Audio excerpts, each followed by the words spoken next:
Well, the NFL lockout drags on this morning, almost 4 months after it began. And with training camp scheduled to open in just 4 days, time is running out on reaching an agreement. Nearly 4 months after NFL owners locked out players, contract negotiations are said to be close on some major issues, including revenue sharing, but have now bogged down over wages for rookie players.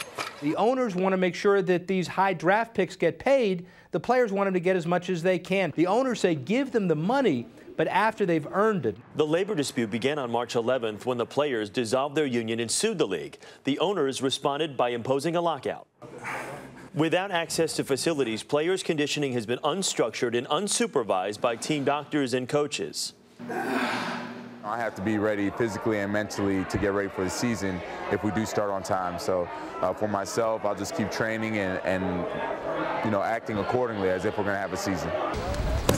Later today, lawyers for both sides will meet in New York to continue negotiations with the expectation that a deal can be reached by July 15th before teams open their training camps. Some estimate that for every preseason week lost, it's over $200 million. It's not just the teams and the owners. It's the communities, the stadiums, and the jobs in those cities as well. But in a league where revenues are expected to top $15 billion in the next 5 years, players still feel they're being shortchanged by not being offered an equal share in team revenues. We still have work to do. We're going to continue to work hard to make sure that a deal's fair. I think being patient throughout this has been important. That's what I've tried to do. The lockout hasn't been good for anybody. And joining us now from Dallas is former Dallas Cowboy and NFL Hall of Fame wide receiver Michael Irvin. Michael, good morning. Chris, good morning. So you talk to players all the time. Are we close to getting a deal done?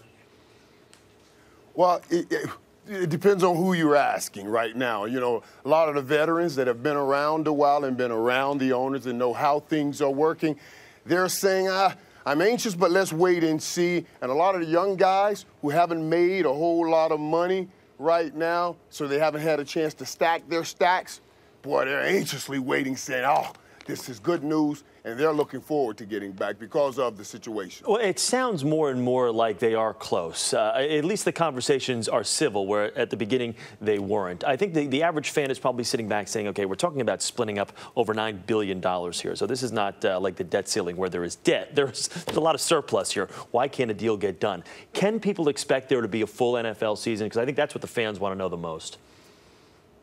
Yeah, and I think the NFL and the players both want that, and they're working real well towards that now. I love the other day after the judge ruled that the lockout stayed intact, that everybody came together, put a joint statement out, the owners with the players, and saying we will continue along this course because that is the best course to get things done. And the judges and the courts have all pushed both sides to get that done. This deadline this week of July 15, it's kind of a soft deadline, but teams need to get together. There needs to be some training camp because that first preseason game is the first week of August. Is this really kind of the drop-dead date for a legitimate preseason for NFL teams? Do they need to have it done this week?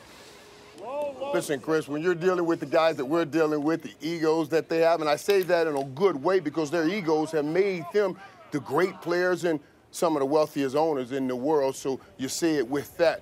Absolutely, absolutely. These guys have to work together, and you better believe they understand deadlines are very important when you're dealing with these types of men. So I'm expected, yes, we're hoping to get something done, hopefully here pretty soon. And real quickly, what can fans expect as far as the brand of football? Teams and players have not been together all offseason. There's been no mini camps, no workouts. Coaches and players can't even talk to one another. So now that it's going to be truncated and you're going to have free agency literally take place in about a week, what kind of football can we actually expect?